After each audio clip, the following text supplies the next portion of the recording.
10,000, right? Yeah. Is it easy to trade 100,000 or 500,000 or a mil? Yeah. Right? Okay. Is it easy to trade 5 mil, 10 mil? You know what I mean? Like maybe you can say, Albert, I can be down $500 and draw down and I don't care, right? Mm-hmm. But then if I say, Phil, can you sleep on $500,000 of drawdown? You know what I Oh, mean?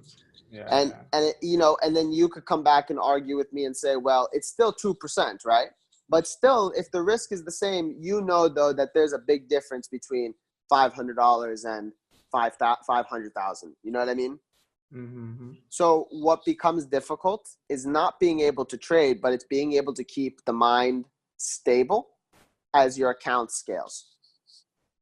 Mm. You make $5,000 this week, right?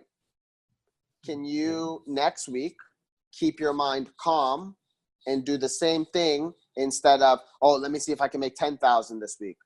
Let me see if I can make 15,000 this week, right?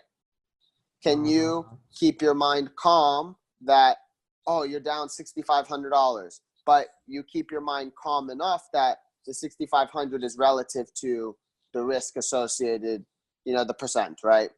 Mm-hmm. Can you keep your mind calm not to trade the P&L, the profit and the loss, but to trade price? Oh, okay. That's the next battle for you, Phil, because what you're showing to me and what you're showing to yourself is that you have this thing in the book right now. You're kicking ass. And you need to keep staying what you're doing, right?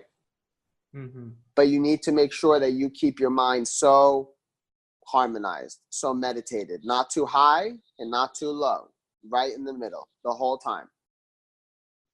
And if you can commit to that, Phil, Mm-hmm. I don't make any promises. I never make a promise. But if you can commit to that,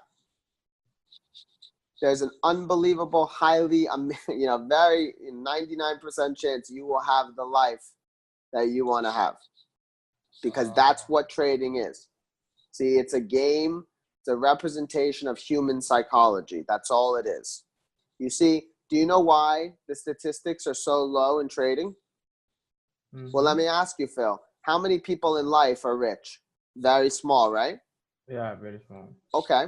How many people in life are disciplined? Very small, right? Yeah. How many people in life really want to put in the 20 hours a day? Very small, right?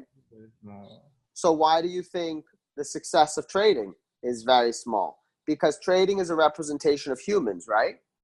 But this is what people don't understand. Trading is a representation of life.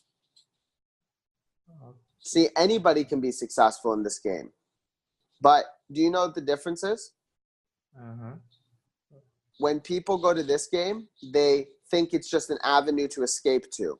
So they're not really willing to put in the required work to achieve the outcome. And that's why their current life is what it is. You know what I mean?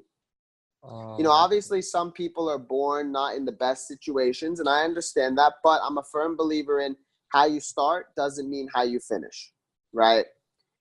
And it's so important, though, that you look at the difference between, let's say, someone like you and, let's say, the other student that, let's say, I'll work with, where they come to me and they say, I want to make $1 million in 6 months. You know what I mean? Mm-hmm. And you can hear right then and there the difference in mind. Because the difference is Phil says, I'm willing to put in the work. I'm willing to do what it takes, right? Mm-hmm. Compared to the immature mind of, I just want to make money. I just want the Ferrari. You know what I mean?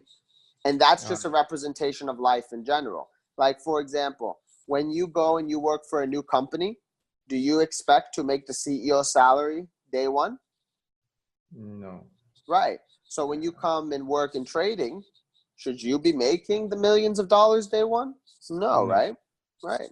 See, this is what people don't understand. The market, it pays you on your experience. Okay.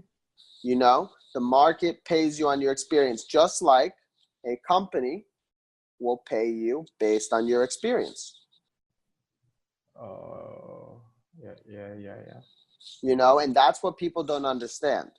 And that's why the statistics are what they are, because people don't have enough patience to give it time to really see through. And secondly, people aren't willing to commit and work in the way they need to see it through. Just like when they're at their job, you know, Phil, if you worked at a job, you know, let's say you worked at a big bank and you worked at a big bank and they're paying you, you know, 125,000 plus benefits, whatever it is, you know, in New York. And let's say you worked your ass off and you work night and day, you put in your blood, sweat, and tears. Don't you think after a couple of years, they'll promote you, they'll give you a bonus, they'll pay you more? Sure. Right? Uh-huh. See, but people, they're not willing to commit and they're not willing to see the benefits of it. And that's the biggest thing you got to understand. So for you, big man, the next step is the way you're thinking right now and the way you're executing, you got to keep that stable. Keep that harmonized. And if you do, the world is yours.